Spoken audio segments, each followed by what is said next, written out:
వశిష్ఠుడి దగ్గరికి వెళ్ళాడు. అర్ధరాత్రి 1 గంటకి వెళ్ళాడు, తలుపు కొట్టాడు. యోగ వాసిష్ఠ ప్రారంభం చాలా ఆశ్చర్యంగా నాటకీయంగా ఉంటుంది, ఉత్కంఠాభరితంగా. అర్ధరాత్రి తలుపు కొట్టాడు. కొట్టగానే ఆయన వశిష్ఠుడు లోపల నుంచి 1 గంటకి ఎవరు తలుపు తీస్తారండి? కాలింగ్ బేల కూడా లేని రోజుల్లో, ఫోటో కెమెరా కూడా లేని రోజుల్లో ఎవడొచ్చాడో తెలియదు. ఎంత ఆశ్చర్యం అయితే మాత్రం. అందుకని ఆయన ఎవరు అన్నాడు.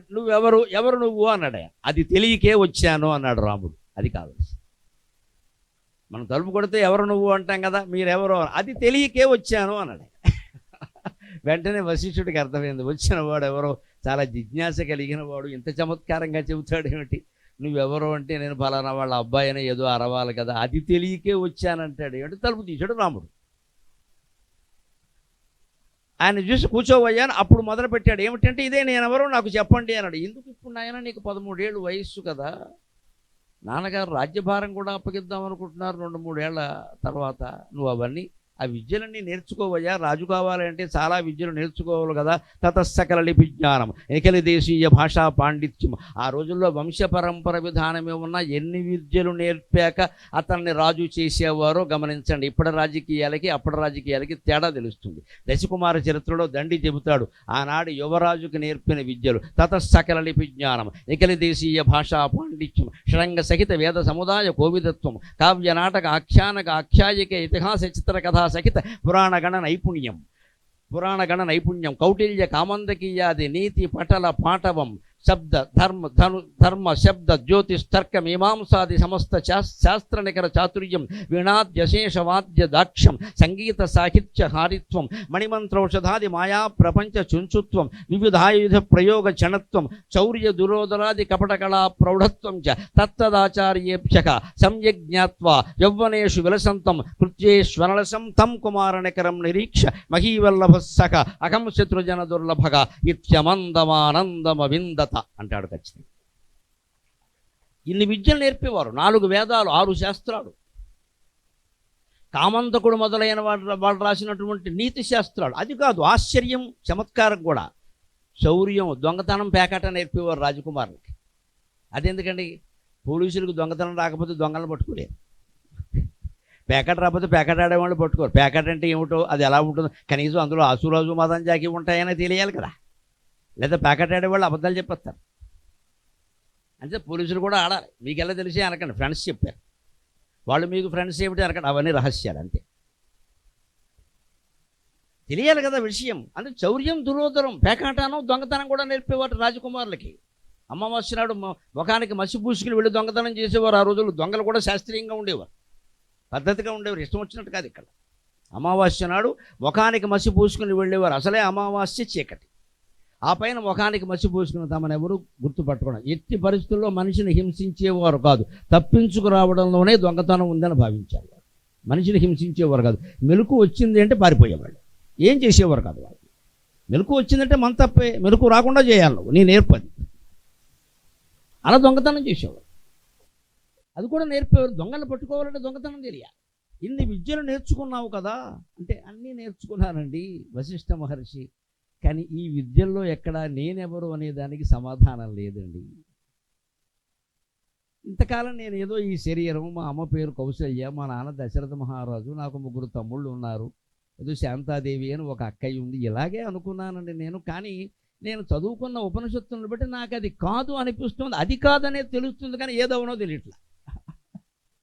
ముందు నెగిటివ్, అది కాదు అని తెలియాలి కదా, తర్వాత ఏదవునో కూడా తెలియాలి కదా. అందుకని మీ దగ్గరికి వచ్చాను అన్నాడు. అప్పుడు మొదలుపెట్టాడు యోగ వాసిష్ఠ. కూర్చోవయ్యా, ఇంతకంటే సమయం లేదు. దాంట్లో చెప్పాం కదా, నిర్వాణ ప్రకరణంలో మొదటి శ్లోకమే మరణంతో ప్రారంభమవుతుంది. రామచంద్ర, మరణం అర్థమైతే కానీ జీవితం ఎవరికి అర్థం కాదయ్యా.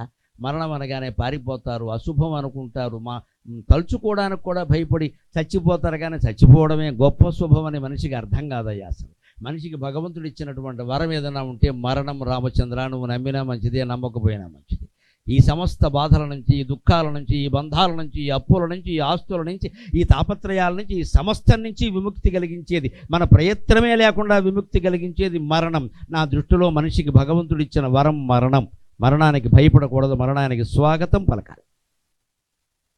దానికి కూడా చప్పట్లు కొట్టేవాళ్ళు తణుకులో ఉన్నందుకు సంతోషం. రవీంద్రనాథ్ ఠాగూర్ రాసినటువంటి గీతం అది, వెల్కమ్ టు డెత్ అని. అంతవరకు దూరము పోనేలా జనాభా. దువ్వూరు రామిరెడ్డి గారు మహాకవి మన దగ్గరే ఉండేవాడు. ఆయన అంటాడు, నేను మరణానికి భయపడట్లేదు అంటాడు. మరణ భయంబులకు అణుమాత్రము లేదు, మది జీవ సంభరణ భయం మిక్కుటము. ఈ దిక్కుమాలిన జీవితానికి భయపడుతున్నాను కానీ నేను మరణించడానికి భయపడట్లేదు, కాకపోతే ఆత్మహత్య పాపం కదా అని ఆగానంటే. మరణ భయంబునకు అణుమాత్రము లేదు, మది జీవ సంభరణ భయం మిక్కుటము. ప్రాణము దైవమునద్ద వడ్డీ బేకరమున కప్పుకొంటిని, ప్రాణము దైవమునద్ద వడ్డీ బేకరమున కప్పుకొంటిని. రుణమంతయు నిమ్మని తలుపుదట్టినన్, రుణమంతయు నిమ్మని తలుపుదట్టినన్. సరసర హేమనిష్కముల సంచులు ముందర ఎత్తిపోసేదన్. కర్షక కవి, రైతు కుటుంబంలో పుట్టిన కవి దువ్వూరు రామిరెడ్డి గారు రాసిన పద్యం ఇది. ఉమర్ ఖయ్యామని అనువాదం చేస్తున్నాయి. మరణ భయంబు నాకు అణుమాత్రము లేదు, చనిపోతాననే భయం ఏం లేదండి. ఏముందా భయం అంటే, మది జీవ సంభరణ భయం విముక్కుటము. జీవితం గడపడమే కష్టంగా ఉంది, మరణానికి భయం ఎందుకు? మరి ఇక్కడ ఎందుకు వచ్చింది జీవితం అంటే, ప్రాణము దైవమునద్ద వడ్డీ బేఘరమున కప్పుకొంటిని. ఈ ప్రాణాన్ని దేవుడి దగ్గర వడ్డీకి అప్పుకు తెచ్చుకున్నా, ఈఎంఐలు కడుతున్నా.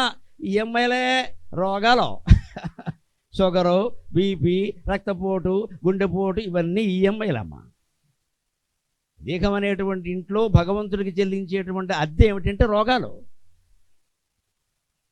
అందుకే మూలుగుతుంటే రామా అంట, అప్పుడైనా రామా అనాలి, రాముడు అప్పు తీరుతుంది. అప్పుడు మళ్ళీ బొమ్మ అమ్మ అనకూడదు, ఎందుకు వచ్చిన గొడవ? అప్పుడైనా దేవుడి పేరు దాడ, దేవుడు అప్పు కొంత తీరుతుంది.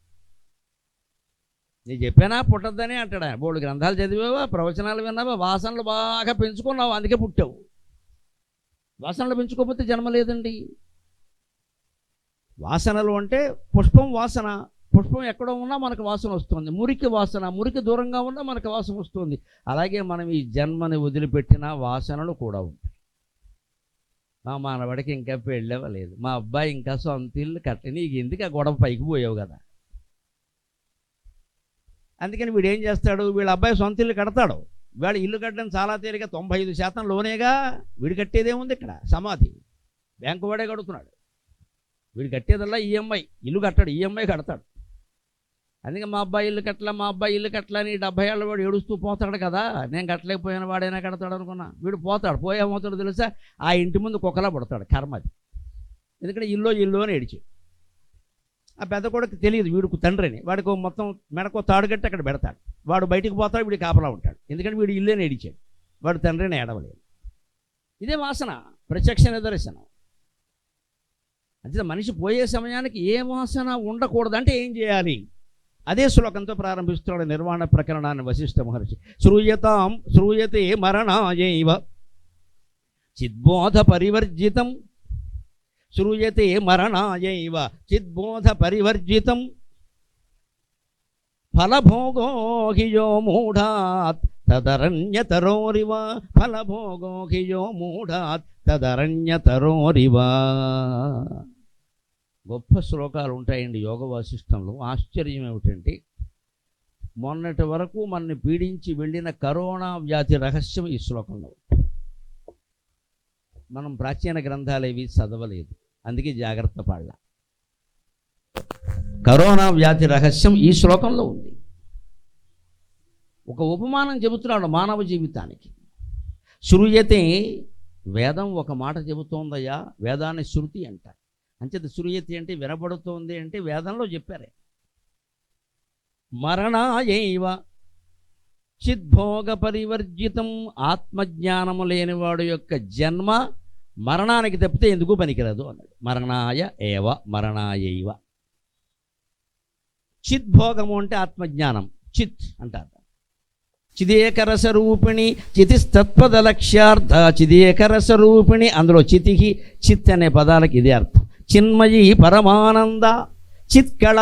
ఈ చిత్తు వస్తాయి లలితా సహస్రంలో చాలా నామాలు వస్తాయి. చిత్, చిన్మయి, చిత్కళ, చిత్కళానందకళిక ప్రేమరూప ప్రియంకరి నామపారాయణ ప్రీత నంది విద్యా నటేశ్వరి చిన్మయి పరమానంద విజ్ఞానఘన రూపిణి.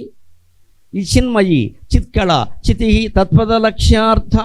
చితి అనమంటే తత్పదం ఏమిటండి? అదే రహస్యం. అచ్చిత్ ఎక్కడుందంటే ఆ పైన ఉందని అనుకుంటున్నావు, నీలోనే ఉంది. తత్పద లక్ష్యార్థ. ఆ తత్పదానికి అమ్మవారే అర్థం. అది నువ్వే తెలుసుకోగలిగితే. అందుకని అచిద్భోగ పరివర్జితం, ఆత్మభోగాన్ని అనుభవించకుండా, ఆత్మనిష్టతో ఉండకుండా, ఆత్మని అంటిపెట్టుకుని ఉండకుండా, లోకాన్ని అంటిపెట్టుకుని ఉండడం అనేది ఉంది. ఫలభోగోహియో మూఢత్వం కారణంగా లౌకికంగా ఏదో పెళ్ళి అయితే సుఖం ఉంటుందని, పిల్లలు కలిగితే సుఖం ఉంటుందని, పెద్ద ఇంద్రభవనం లాంటి ఇల్లుంటే సుఖం ఉంటుందని మనం అనుకునే మాటలన్నీ ఉన్నాయే. ఒక ఫ్రిడ్జ్ ఉంటే చాలదు, ఇంకో ఫ్రిడ్జ్, ఒక ఏసీ ఉంటే చాలదు, ఇంకో ఏసీ, ఇవన్నీ మనం అనుకునే భోగాలన్నీ ఉన్నాయి కదా. వాళ్ళ ఇంట్లో ఉంది, మన ఇంట్లో లేకపోతే ఎలాగా? ఇదంతా ఫలభోగోగియో మూఢాత్. ఈ లౌకిక భోగాలు, భౌతిక భోగాల కోసం అక్రమంగా సంపాదించి ఖర్చు పెట్టేవాళ్ళు ఎంత మూర్ఖులు అంటే వాళ్ళ మరణాన్ని వాళ్ళు కొని తెచ్చుకుంటున్నారు అనడానికి ఉదాహరణ ఏం చెప్పాడు అంటే, తదరణ్యతరోరివా, అరణ్యాల్లో ఉండే చెట్లకి కాసిన పళ్ళు ఎప్పుడూ మనుషులు తినకూడదండి. అది కొన్ని వేల సంవత్సరాల క్రితం యోగ వాసిష్ఠంలో చెప్పాడు నిర్వాణ ప్రకరణలు. అవి గబ్బిలాలు తింటాయి. ఆ గబ్బిలాలను ఎవరు తింటారో తెలుసా? మహానుభావులు ఉన్నారు గబ్బిలాలు తినేవాడు. చైనా వాడు తినని జంతువు లేదండి. వాడు అమ్మకడుపు కాల, వాడు తినని జంతువు లేదండి, అందరినీ తింటాడు వాడు. మేము ఒకసారి సింగపూర్ పర్యటనకి వెడితే ఒక తెలుగు ఆయన మమ్మల్ని పిలిచిన ఆయన, నేను, ఈ చైనా బాపత్ వాడు ఒకడు ఉన్నాడు.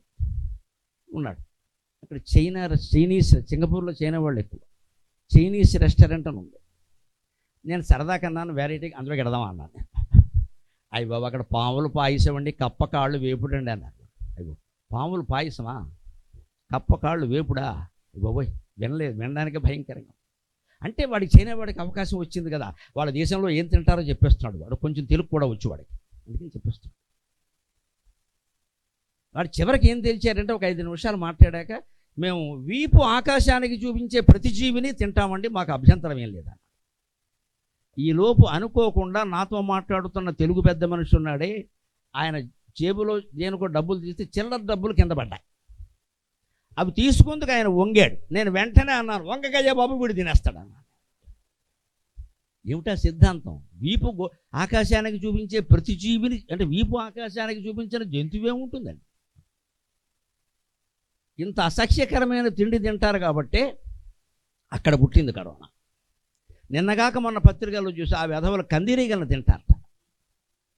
కందిరీగలని, అందులో ప్రోటీన్ లేని సృష్టిలో ఉంటుందా ఏదైనా ప్రోటీన్ లేని పదార్థం? ప్రోటీన్ నీకోసమా? ప్రోటీన్ అని మాట్లాడితే ప్రతివాడు అంటే సఖ్యం అసఖ్యం, రుచి అరుచి ఏం లేదా, ప్రోటీన్ ఉంటే తినేస్తావా? మనం వాడి శరీరంలో కూడా ప్రోటీన్ ఉంటుంది, వాడి చేతులు వాడినే పీక్కుని తినేమనండి. ఏమిటది ప్రోటీన్ ఎక్కడుంటే అక్కడ తింటావా? దాన్ని తినడానికి ఒక పద్ధతి లేదా? ప్రతి దాన్ని కూర రూపంలో కానీ, పచ్చడి రూపంలో కానీ, పప్పు రూపంలో కానీ, నంజుకునే పదార్థం రూపంలో కానీ రుచికరంగా శుచికరంగా చేసి తినే ఏకైక జాతి తెలుగు జాతి మాత్రమేనండి, అనుమానమే లేదు. మనకి తినాలనుంటే దాన్ని వేపుడు చేస్తాం, పచ్చడి చేస్తాం, చారులో వేస్తాం, ఏదో చేస్తాం. అందుకని జంతువులాగా మొక్కలు నాక్కుని తినం ఎక్కడ. అదిగా తినే విధానం, దాన్ని చేసే విధానం ఉంటుంది. వాడు తినేస్తాడు. తేనెటీగలు తింటాట, నన్ను చూశాను నేను పత్రిక. అయ్యి బాబోయ్, ఇప్పుడు దీని ద్వారా ఏం రోగం వస్తుందో అనుకున్నాను. ప్రతిదీ తినడమే. పావులు తింటాడు, కప్పలు తింటాడు, వాడు తింటాడు. గబ్బిలాలు ఏం తింటున్నాయి? గబ్బిలాలు అరణ్యంలో పళ్ళుతున్నాయి. అందుకే మనకి శాస్త్రం కొన్ని వేల ఏళ్ల క్రితం రామాయణ కాలంలో ఉద్భవించింది. యోగ వాసిష్ఠుడు చెబుతున్నది వశిష్ఠుడుగానే రచించింది వాల్మీకి మహర్షి. అంటే రామాయణ కాలం ఇది. ఎంత ఆధునికం అనుకున్నా కనీసం ఒక 7,000 ఏళ్ళు అయింది. పోనీ ఈ లెక్కలు తప్పన్నా బ్రిటిష్ వాళ్ళు లెక్కలు పట్టించుకున్న అదేనా సరే 3-4 వేల ఏళ్ళు అయింది. అప్పుడే కనిపెట్టారు. తదరణ్యతరోరివా, నిఫా వ్యాధి ఆ మధ్య వచ్చింది. నిఫా అది ఎందువల్ల వస్తుందో, అడవిలో పళ్ళు తింటే వస్తుందని రాశారు. అంటే అరణ్య మార్గంలో వెళ్ళినప్పుడు మనం ఆ పళ్ళు తినకూడదు. బాగుంటాయి, సహజంగా ఉంటాయి, న్యాచురల్ కాదు. భగవంతుడు ఆ అరణ్యంలో చెట్లకి పళ్ళు ఎందుకు పెట్టాడు అంటే, గబ్బిలాలు తినడానికి, పక్షులు తినడానికి, కోతులు తినడానికి, నువ్వు తినడానికి కాదు. ఇవాళ అడవులన్నీ కొట్టేశాం. మీకు తెలుసు, కోతుల బెడద, కుక్కల బెడద, ఏనుగుల బెడద. ఎందుకు వస్తున్నాయండి నగరాల్లోకి ఏనుగులు? వాటికి అవసరమైన కాసారాలు గజేంద్ర మోక్షంలో ఉండే కాసారం కాదమ్మా, చిన్న గుంట కూడా లేకుండా అడవులు కొట్టేశాం. వాటికి ఆహారం లేదు, నీళ్లు లేవు, వస్తున్నాయి ఇవి. కోతులు ఊళ్ళలోకి ఎందుకు వస్తాయండి? రమ్మన్నా రావండి. ఎందుకు వస్తున్నాయి? ఒక చెట్టు లేదు, ఒక కాయ లేదు, ఒక పండు లేదు. పచ్చికాయలు తిని బతికే కోతులకు మనం అడవులు లేకుండా చేసాం. ఎక్కడికక్కడ మొత్తం ఫారెస్ట్ కొట్టే ఫ్యాక్టరీ పెట్టే, ఫారెస్ట్ కొట్టే ఫ్యాక్టరీ పెట్టే. నా జేబు నిండిందా లేదా? గొట్టంలోంచి పొగ ఎక్కడికి పోయిందో మనకు అనవసరం. ప్రపంచం పాడైపోయినా సరే నా కుటుంబం బాగుండాలి. మళ్ళీ ఈ పాపం కప్పిపుచ్చుకోవడానికి ఫ్యాక్టరీలు పెట్టి వేల వేల వేల లక్షల కోట్లు సంపాదించి అప్పుడప్పుడు ధార్మిక కార్యక్రమాలు పెట్టి మా బోటుగాడికి సన్మానం చేయడం. దీన్నే ఆవుని చంపి చెప్పులు అమ్మేట అంటారు, చెప్పులు దానం ఇచ్చేట అంటారు. ఆవుని చంపాట, చెప్పులు దానం ఇచ్చాడు బ్రాహ్మణ్ణి పిలిచి. మళ్ళీ ఆ బ్రాహ్మణకు ఓ పాపం ఇక్కడ. ఆవుని చంపడం మానవ, చర్మం కుట్టించి చెప్పులు దానం ఇస్తావు. ఫ్యాక్టరీలు పెట్టి పొగ్గొట్టాలు పెట్టి దేశమంతా నాశనం చేసి నేను మళ్ళీ ధార్మిక కార్యక్రమాలు పెట్టించా, ఫండ్స్ ఇచ్చా, ఉంది అది మానై. ఇంత జనానికి పొగబెట్టే కార్యక్రమం మానేసి నువ్వు ఏ దానమో చేయక్కర్లేదు. అక్రమంగా సంపాదించకుండా ఉంటే చాలు, అదే గొప్పదానం. సంపాదిస్తారు, పేరు కావాలి, కీర్తి కావాలి కాబట్టి మళ్ళీ పక్క నుంచి దానాలు ఇస్తూ ఉంటారు. ఎందుకంటే చెడ్డ పేరు వస్తుంది కదా, దాన్ని చేసుకోవాలి కదా, నింపాలిగా. అందుకోసం చెబుతున్న అరణ్యాల్లో పళ్ళు మన కోసం కాదండి. అక్కడ రకరకాలుగా ఉంటాయి. అక్కడ ఎవరు ఉద్యానవనాలు పెంచరు. మనం తింటే దొడ్లో తోటలో పండిన పండు తినాలి, మనం పండించుకున్నటువంటి కూరగాయలు తినాలి. లేదు ప్రత్యేకంగా పొలాల్లో కూరగాయలు పళ్ళు పండిస్తారు కదా, వరి పంటతో పాటు అక్కడ తినాలి. అందుకే అరణ్యాల్లో తినకూడదు. ఇప్పుడు ఏముంటున్నాయంటే ఒక ఉపమానం, ఆత్మజ్ఞానం లేనివాడి జీవితానికి అరణ్యంలో ఫలానికి సంబంధం ఏంటండి? అదే యోగ వాసిష్టం శాస్త్రం. It is science, not poetry. దాంతోపాటుగా ఆరోగ్య సూత్రం చెప్పాడు మనకి. అడ్డగోలుగా ఎక్కడ పడితే అక్కడ పళ్ళు తినకుండా అయినా అరణ్యాల్లో పళ్ళు తినకూడదు. ఎందుకంటే గబ్బిలాలు తింటాయి ఇవి, వాటి ఎంగిలి కదా. అది చిలక్కొట్టిన పండు వేరు, చిలక్కొట్టిన పండు ఆరోగ్యం, గబ్బిలం కొట్టిన పండు అనారోగ్యం. ఇది యోగ వాసిష్టం. ఇందులో లేని విషయం ఉంటుందండి. అందుకని రాముడికి చెబుతున్నాడు, మనకేనా అంతే. చనిపోయేలోగా చిద్భోగ పరివర్జితం ఫలభోగోఘయో మూఢాత్ తదరణ్యతరోరివా. ఆత్మభోగాన్ని పొందే ప్రయత్నం చెయ్యాలి. ఆత్మభోగం అంటే నీలోనే నువ్వు ఉండడం, బయటికి వెళ్ళాల్సిన అవసరం కూడా లేదు. అలా ఉండాలంటే ఏం చేయాలి? మొత్తం ఈ లోకమంతా నా ఇల్లు అనుకోవాలి. ఈ శరీరము నా ఇల్లు, ఈ శరీరం మాత్రమే నాది, నేనుండే ఇల్లు నాది అనుకోవద్దు. ఈ మొత్తం లోకమంతా ఒకటే ఇల్లు. మొత్తం లోకమంతా ఒకటే ఇల్లు అయితే, బ్రహ్మాండం అంతా ఒకటే ఇల్లు అయితే దానికి నెట్రాట ఏది? కిటికీలేవి? అసలు ఆ ఇల్లు ఎలా ఉంటుంది? అద్భుతంగా వర్ణిస్తున్నాడు నిర్వాణ ప్రకరణలో తర్వాత శ్లోకంలో. సురాచల మహాస్థూణం చంద్రాదిత్య గవాక్షకం గగనాచ్ఛాదనం చారు గగనాచ్ఛాదనం చారు ధ్రియతే త్రిజగద్గృహం. మూడు లోకాలు ఒకే ఇల్లుగా భావించడం మనకి పౌరాణిక సంప్రదాయం అండి. ఏమిటో తెలుసా? శివభక్తి సంబంధంగా భజనలు చేసినప్పుడు చివరిలో ఓ శ్లోకం చదువుతారు. శివుడి మీద రకరకాల పాటలు పాడి, మాతామే పార్వతీదేవి పితాదేవో మహేశ్వరక బాంధవ శివభక్తాశ్చ స్వదేశం స్వదేశో భువనత్రయం అని చదువుతారు. చాలా గొప్పది. మా అమ్మ ఎవరు? వెంకమ్మ పుల్లమ్మ కాదు, పార్వతీదేవి మా అమ్మ. పితాదేవో మహేశ్వరక, తండ్రి ఎవరు? పరమేశ్వరుడు మా తండ్రి.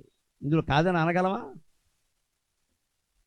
మా నాన్న పేరు మా అమ్మ పేరు ఎవరైనా, వాళ్ళ అమ్మ పేరు వాళ్ళ నాన్న పేరు ఎవరైనా చూస్తే ఆధార్ కార్డు చూపించాలి. నా తల్లి పార్వతీదేవి, నా తండ్రి పరమేశ్వరుడు. No Aadhaar card. అడిగిన వాడికి బుద్ధి లేదు. అది నిరాధార నిరంజన పశుపతి గోత్రస్య అని శివాలయంలో చెబుతారు. దేవుడికి ఆధారమే లేదు, అందరికీ ఆధారం ఆయనకి ఆధారం లేదు. అందుకని ఆయనకి ఆధార్ కార్డు ఉండదు. మాతామే పార్వతీదేవి, మా అమ్మ ఎవరంటే పార్వతీదేవి. మనం అందరం చెప్పాల్సింది అంతే, మనస్సులో ఉండాల్సిన భావన అది. ఇప్పుడు పోలీసులు అడిగినప్పుడు, బళ్ళు అడిగినప్పుడు ఇలాంటివన్నీ చెబితే ఎర్రగడ్డ పంపించేస్తారు. వీడికి ఏదో అయింది ఈ మధ్యన. అక్కడ చెప్పకూడదు, అక్కడ ఉన్న విషయమే చెప్పాలి. కానీ లోపల ఉన్న భావన ఏమిటంటే ఇవన్నీ ఏవో చెబుతున్నాం. ఎవరో అమ్మ వెంకమ్మ, ఆవిడ ఈ జన్మలో తల్లి, పూర్వం ఎవరో రామయ్య, ఆయన ఈ జన్మలో తండ్రి, పూర్వం ఎవరో, తర్వాత ఎవరో, ఇలా చెప్తాం.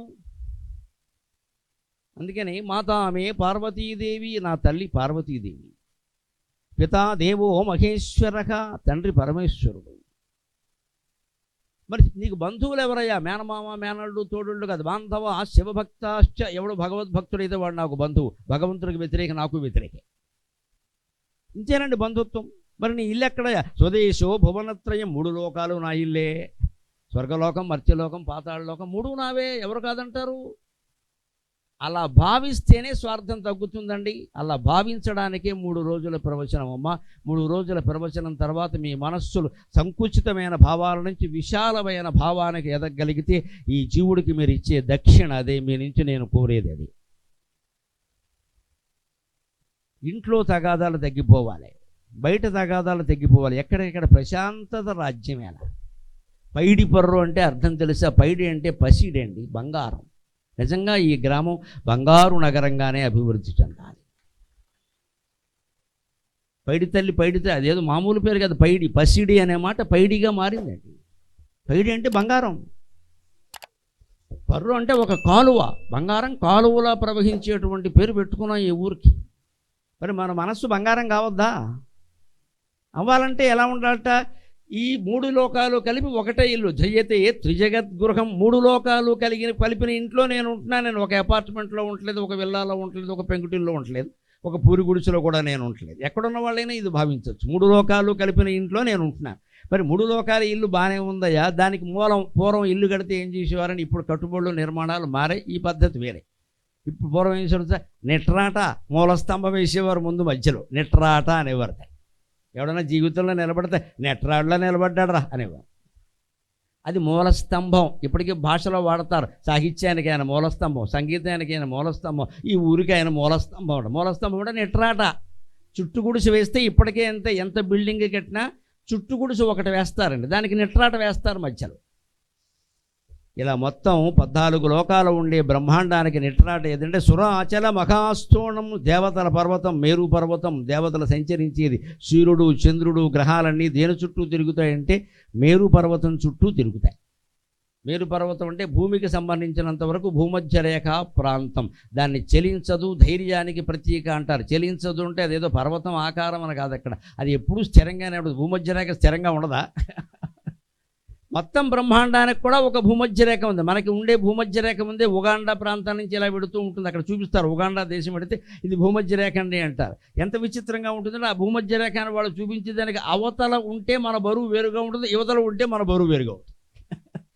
నీళ్లు కప్పులో పెట్టి అవతల పెడితే ఒకలా ఉంటాయి, యువతల పెడితే ఒకలా ఉంటుంది. ఊరికే 1 సెంటీమీటర్ తేడా. మేము ప్రత్యక్షంగా చూసాం ఉగాండాలో. ఇంత తేడా. అది భూమధ్య రేఖ ప్రాంతం అండి. అక్కడ ఆ మధ్యలోంచే భూమధ్య రేఖ. అక్కడ రేఖ ఏముండదు, అది ఊహాజనితం. కానీ అవకాశాన్ని భూమిని వర్ణించడానికి ఉండాలి కదా, అక్కడ ప్రత్యక్షంగా ఉంది. అలాగే భూమికి భూమధ్య రేఖ ఉన్నప్పుడు మొత్తం 14 లోకాలు, అతల వితల సుతల తలాతల మహాతల రసాతల పాతాళాది అధోలోకాలు, భూలోక భువర్లోక స్వర్లోక మహాలోక జనలోక తపోలోక సత్యలోకాది ఊర్ధ్వలోకాలు, 14 లోకాలు కలిపితే ఒక బ్రహ్మాండం కదా. ఈ బ్రహ్మాండం అంతా ఒకటే ఇల్లు, దానికి ఒక నిట్రాట ఉండాలి కదా. అదే సురాచల మహాస్థూణం, మేరు పర్వతమే దానికి నిట్రాట. ఆ బ్రహ్మాండానికి మధ్య ఉండేటువంటి నిట్రాట ఏదంటే మేరు పర్వతం. మంచిది. మనం 3 లోకాల మధ్యలో ఉంటున్నాం. ఇప్పుడు ఈ కుటుంబం, ఈ భార్య, ఈ భర్త, ఈ పిల్ల చాలా చిన్న విషయం ఇది. ఇక్కడ ఏదో ఈ బాధ్యతలు వదిలించుకుంటే తెవుల్చుకుంటే సరిపోతుంది. తెవుల్చుకోవడం మనకి వ్యవసాయదారులకు బాగా తెలిసి భాష. తెవుల్చుకోవడం. కుప్పను ఉరుస్తారు, ధాన్యం ఇక్కడ పోగు కింద వేస్తారు. మబ్బట్టింది అనుకోండి, తెవల్చండి తెవల్చండి తెవల్చండి. ఏమిటి తెవల్చడం? పని తెవల్చడం కాదండి, తెవల్చు వ్యవసాయ భాష. మామూలు వాళ్ళ నుంచి, పండితుల నుంచి రాలేదు ఇది. తెమల్చడం అంటే ఈ ధాన్యం గొప్పని పైకి ఎలా అంటారో, పైకి సంక్షిప్తాక్షయమగుత్యవగా ధాన్యం ఇలా ముందు ఇలా రాశిగా పోసేస్తారండి. దాన్ని పట్టుబడి పడదాం అనుకుంటారు, సంచుల్లోకి పడదాం అనుకుంటారు. కానీ మబ్బేసింది అనుకోండి, మబ్బేసేసిందిరా, 4 గంటలకే మబ్బేసేసింది, లాభం లేదు బాబు, వచ్చేస్తుంది. అప్పుడు తాడిపిల్లు కూడా వచ్చే మబ్బులు, తాడిపిల్లు కూడా వచ్చి తణుకు రావడానికి వచ్చే తెముల్చు అంటే టెక్నికల్ వర్డ్, పారిభాషిక పదం. దానికి కింది నుంచి పైకి తోయి అంటే మొత్తం అక్కడ ఉన్న కూలి వాళ్ళు, యజమానులు, అసలైన యజమాని కూడా కలిసి మొత్తం పైకి తోసేస్తే ఏమవుతుంది? ఇంత విశాలంగా ఉన్న రాశి అడుగు భాగం ఇలా పైకి ఎరుగుతుంది శంఖాకారంలో. అది తెవల్చడం. మనం సంసార బాధ్యతను అలా తెముల్చుకోవాలి. తగ్గించు, చాలని చెప్పు, వద్దని చెప్పు. ఒక ఇల్లు ఉంది చాలు, రెండోది అక్కర్లేదు. ఒక బీరువా ఉంది చాలు, రెండోది అక్కర్లేదు. 10 జతల బట్టలు ఉన్నాయి చాలు, 11వది అక్కర్లేదు. ఇంత డబ్బు ఉంది చాలు, ఇంకంతకంటే అక్కర్లేదు. ఎంత ఉన్నా సరిపోవట్లేదు ఈవేళ. ఈ జబ్బు మనకు కాదు, పిల్లలకు కూడా అంటించాం బాగా. వాడు మొత్తం 13 ఏళ్ల బట్టే బెట్టింగ్ మొదలు పెట్టాడు. ఎందుకంటే కూర్చుని జమీందారు అయిపోవాలి. వీళ్ళ బాబు, వీళ్ళ తాత, వీళ్ళ వంశం అంతా పేకాట పోయారు మొత్తం. ఆయన బుద్ధి లేదు వీడికి. అది పేకాట, ఇది బెట్టింగ్, తేడా ఏం లేదు ఇక్కడ. కనీసం పేకాడడంలో ఒక ఆనందం ఉంది. కనీసం 13 ముక్కలు ఉంటాయి, ఓ లెక్క ఉంటుంది, నలుగురు కూర్చుంటారు, కొంత ఎంజాయ్మెంట్. ఇదంతా మీకెలా తెలుసు అనకండి, ఊరికే చెబుతున్నా. కనీసం ఓ 13 ముక్కలు ఆడితే ఓ పావు గంట ఆట ఉంటుంది, కనీసం ఒక ఆనందం ఉంది. బెట్టింగ్లో ఏముందండి? నువ్వు నొక్కావు, ఏదో అని కొట్టావు, అది పోయింది బే అన్నావు, వచ్చింది బి అన్నావు, ఇంతేనా? ఆనందం కూడా లేదు. దుర్వ్యసనమైన ఆనందం ఉండాలి కదా. డబ్బే ఖర్చు పెట్టినా తప్పైనా కొంత ఆనందమైనా పొందాలి కదా, అది కూడా లేదు కదా. ఇవాళ యువతరం పొందుతున్న ఆనందాల్లో కనీసం ఓ పావు గంట అరగంట ఆనందం ఇచ్చే విషయాలు కూడా లేవు. దానికోసం కోట్లు తగలబెడుతున్నారు. అది పోవాలి అంటే, మనిషిలో స్వార్థం నశించాలంటే, ఈ దుర్వ్యసనాలు మన జోలికి రాకుండా ఉండాలంటే ఈ శరీరం నుంచి ఎస్కేప్ అవ్వడానికి ప్రయత్నించకూడదండి. ఈ జీవితం నుంచి ఎస్కేప్ అవ్వద్దు, తప్పించుకో. దుర్వ్యసనాలుగా ఉన్న వాళ్ళందరికీ ఒకటే లెక్క, వేరే కారణాలు వారు ఏం చెప్పినా నమ్మకల. ఒక పవిత్రమైన కారణం ఉంది, escaping from the real situation. వాస్తవ పరిస్థితి నుంచి తప్పించుకుందుకే తాగుతాడు, తప్పించుకుందుకే పేకాడతాడు, తప్పించుకుందుకే క్లబ్లో చేరతాడు, తప్పించుకుందుకే స్మార్ట్ ఫోన్ చూస్తాడు, అన్నీ తప్పించుకుందుకే. చదువు రానివాడే చేస్తాడు. ఎందుకంటే ఇందులో నేను విజయం సాధించి కాలేజీలో చేర్పించగానే వాడు లవ్ అఫేర్లో పడ్డాడు అంటే చదువు బాగా రావట్లేదు అనమాట. చదువు వస్తే పడ్డావు. ఇందులో దాంట్లో వాడు గొప్ప అనిపించుకోవాలి, అందుకని ఎవరికో లైన్ వేస్తాడు. పైగా ఈ ఫస్ట్ ర్యాంక్ వచ్చే అబ్బాయి దగ్గరికి వెళ్ళి, ఏ అబ్బాయి నువ్వు చదువుకుని ఏం చేస్తావు, నేను చూడ ఇక్కడికి వచ్చా శుభ్రంగా పెట్ట దొరికింది బండి ఎక్కించా అంటే వాడి ముందు పోజు కొడతాడు. వీడు తప్పు పనికి పోజు కొడుతున్నాడండి. అంటే ఏం చేస్తున్నాడు? ఈ చదువుకోవడం అనే పని నుంచి కూడా తప్పించుకున్నాడు. రేపు పెళ్లి చేసుకుంటే ఆ అమ్మాయి నుంచి కూడా తప్పించుకుంటాడు వాడు. అది నచ్చదు 6 నెలల జాక. అంచేత యోగ వాసిష్టం వేస్తున్న ప్రథమ ప్రశ్న, ఎందుకు తప్పించుకుంటున్నావు? అక్కడ ఉన్న స్థితిలో ఎందుకు ఉండవయ్యా? దాని నుంచి తప్పించుకుని వేరే ఏదో చేస్తానంటావు. నువ్వు ఉన్న చోటే ఉండి భావించు, 3 లోకాలు ఒక్కటే ఇల్లు, దానికి మేరు పర్వతం నిట్రాట. మరి దీనికి ఇంటికి కిటికీలు ఉంటాయి కదండి, కిటికీలు 10 పెట్టాలా 12 పెట్టాలా, ఓ లెక్క ఉంది కదా. 2 కిటికీలట బ్రహ్మాండం అనే ఇంటికి వాస్తు ప్రకారం 2 కిటికీలు. చంద్రాదిత్య గవాక్షకం, సూర్యుడో కిటికీ చంద్రుడో కిటికీ అన్నాడు. ఈ బ్రహ్మాండం అంతా ఇల్లు అనుకుంటే మేరు పర్వతం మధ్యలో ఉండేది నిట్రాట, సూర్యుడో కిటికీ చంద్రుడో కిటికీ. ఇప్పుడు సౌందర్య లహరి చదివే వారికి ఒక విషయం గుర్తు రావాలి. సుధామప్యాస్వాద్య ప్రతిభజరా మృత్యుహరిణీం విపద్యంతే విశ్వే విధిశతమఖాద్యాది విశదః కరాళం యక్ష్వేళం కబళితవతః కాలకలనాన శంభో తన్మూలం జనని తవ తాటంక మహిమా. దేవతలు కూడా విషం తాగడానికి సాహసించలేకపోయారమ్మా, శ్రీ మహావిష్ణువు సహా. కానీ నీ భర్త తాగాడు విషం అంటున్నాడు సౌందర్య లహరిలో శంకరాచార్య అమ్మవారితో. నీ భర్త తాగాడు, శివుడు ఎంత ధైర్యం. ఆయనకున్న ధైర్యం ఏమిటంటే తవ తాటంక మహిమ, నీ చెవి కమ్మలు ఆయన్ని కాపాడుతాయని తాగాడు అన్నాడు. చెవి కమ్మలు కాపాడడం ఏంటండి? చెవి కమ్మలు విషం తాగిన వాడిని కాపాడితే తాగుబోతు వాళ్ళ భార్యలందరూ చెవి కమ్మలు పెట్టుకుంటే తాగడం మానేస్తారేమో. జరుగుతుందా? తాత్వికమైన విషయాలు సూక్ష్మంగా ఆలోచించాలండి. పైన మాట్లాడొద్దు విషయం గురించి. చెవికమ్మలు అంటే చెవికమ్మలు కాదు, దుద్దులు కాదు. అవి నిత్యం పసుపు కుంకుమ రాసేస్తే మొగుడు సుఖంగా ఉంటాడని చెప్పలేమమ్మా. అది కాదు అక్కడ చెప్పింది. ఇది అర్థమైతే అది అర్థము. చంద్రాదిత్య గవాక్షకం. ఎవడు ఈ సృష్టినంతా ఒకే ఒకటిగా భావిస్తాడో, మేరు పర్వతం దానికి నిట్రాట అనుకుంటాడో, ఎవరు చంద్రాదిత్యుల్ని సూర్యుణ్ణి చంద్రుణ్ణి అమ్మవారి చెవికమ్మలుగా భావిస్తారో వారికి శరీరం తనది కాదు అనే భావన ఉంటుంది. కాబట్టి ఇది పోయినా ఇబ్బంది లేదు. కాబట్టి శివుడు మరణించలేదు, ఒకటిగానే ఉన్నాడు. తాను సృష్టి అంతా వ్యాపించిన శివుడు కానీ కేవలం పార్వతీదేవికి భర్త అయిన శివుడు, కైలాసంలో ఉన్న శివుడు, పులితోలు కట్టుకున్న శివుడు అని చెప్పలేదు అక్కడ. కరాళం యక్ష్వేళం కబళితవతక కాలకలనాన శంభోహ. మృత్యు ఎందుకు రాయలేదు? మృత్యు శరీరానికే తప్ప ఆత్మకి కాదు అని శివుడికి తెలుసు. మనకి ఎందుకు వస్తే చచ్చిపోతున్నామంటే మనకి తెలియదు. అంటే దేవుడికి జీవుడికి ఒకటే తేడా, తెలియడం తెలియకపోవడం. అందుకే త్యాగరాజస్వామి తెలిసి రామచింతన చేయవే మనసా అన్నాడు.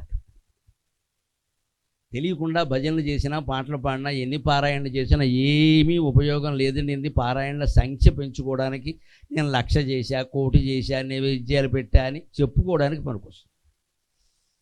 ఒక్కదానికి అర్థం మనకి తెలుసా? సౌందర్యలహరి కూడా నిత్యం పారాయణ చేసేవాళ్ళు ఉన్నారు.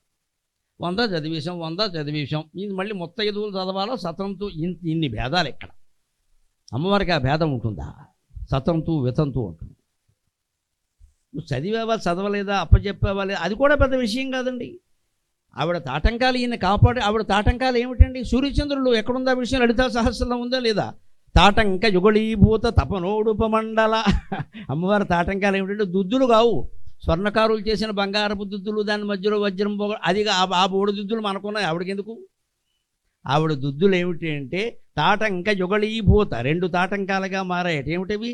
తపనోడుపమండలాహ. తపన మండలం అంటే సూర్యమండలం, ఉడుపమండలం చంద్రమండలం. సూర్యమండలం చంద్రమండలం రెండింటినీ ఆవిడ తాటంకాలుగా ధరించింది. అంటే ఇప్పుడు సూర్యమండలం చంద్రమండలం ఇలా తీసుకొచ్చి ఇక్కడ పెట్టుకోలేదు ఆవిడ కైలాసంలో ఇలా కూర్చొని డామ్ డీమ్ ఇదంతా మాయగారడి.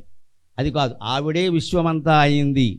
అంచేది విశ్వమంతా తానే అని ఆవిడ భావించింది. ఈయన విశ్వనాథుడు, ఆవిడ విశ్వమంతా తానే, ఆవిడ విశ్వం, ఈయనెవరు? విశ్వనాథుడు. మరి విశ్వమంతా తానే అని ఆవిడ భావించినప్పుడు ఆవిడకి ఈయన భర్త అయినప్పుడు ఆయనకి మరణం ఉంటుందా? వేరే ఈ శరీరం మాత్రమే కాదు కదా. ఒకవేళ విషం తాగిపోతే శివుడు శరీరం పోయేదేమో, మరో బ్రహ్మగా, మరో విష్ణువుగా, మరొక రకంగా ఉంటాడు ఆయన. బ్రహ్మాండ ఇబ్బంది ఏం లేదు ఇక్కడ. అందుకే నేను బతుకుతానని గ్యారంటీ కోసం వెళ్ళి తాగలేదు ఆయన. పోయినా పర్వాలేదని తాగాడు. ఆ విషయం పార్వతికి చెప్పాడు. భాగవతంలో ఉంటుంది. స్వామి ఎందుకు పెడుతున్నారు? మామూలుగా అడుగుతుంది ఆవిడ అందరస్తులాగే. ఇదేమైనా పళ్ళరసమా పాయసమా విషమండి? ఎల్ఐసి కూడా చేయలేదు, ఇద్దరు పిల్లలు ఉన్నారు, నా బతుకు ఏం కావాలని అడిగింది. మరి దీనికి ఏమైనా అయితే ఎవడు దిక్కు?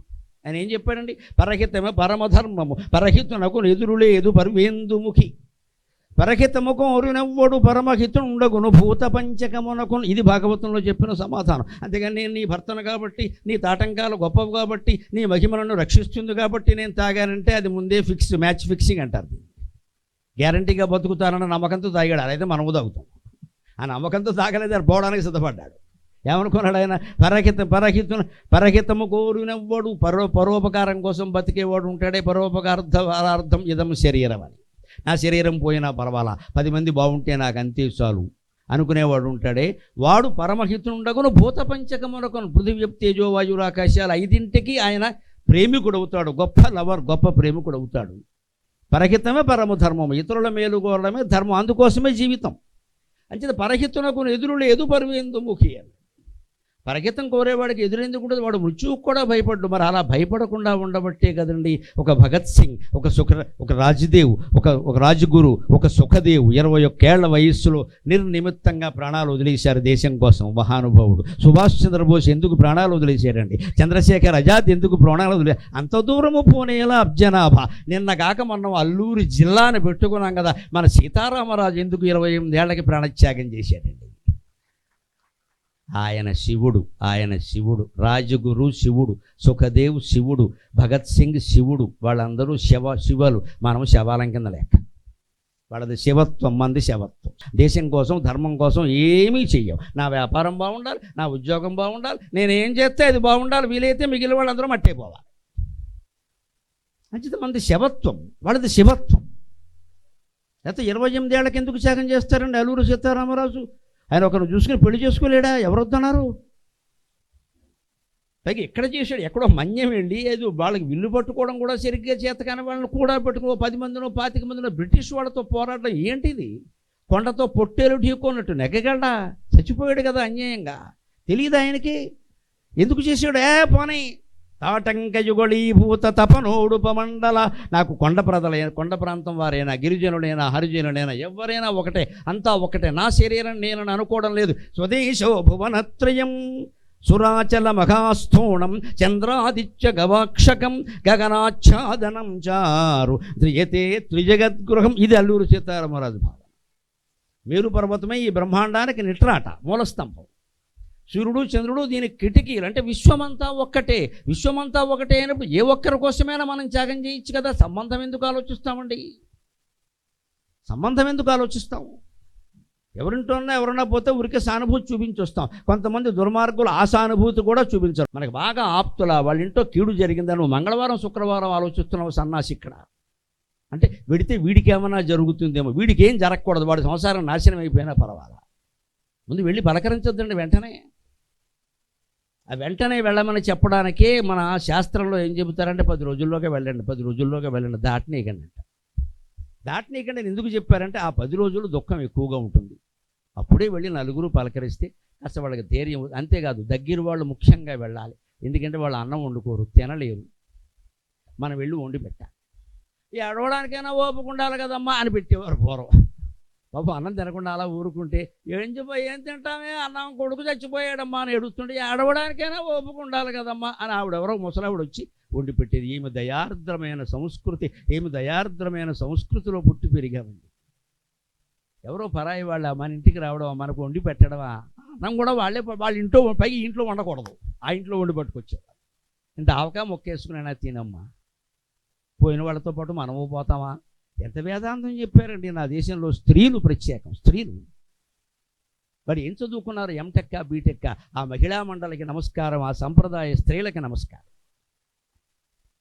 వాళ్ళకి మానవత్వం ఉంది. ఎంటెక్లు బీటెక్లు లేవు. వీళ్ళు ఎంటెక్ బీటెక్ ఉన్న వాళ్ళు భర్తలను చంపేస్తున్నారు. నమశివాయ. వీడితో బంధం భర్త హత్య. నేను చదివా, నువ్వెవడవే, నాకు డబ్బు ఉంది, నువ్వెవడవే, వేరు కాపురం పెడతావా లేపేమంటావా, అంతే లెక్క.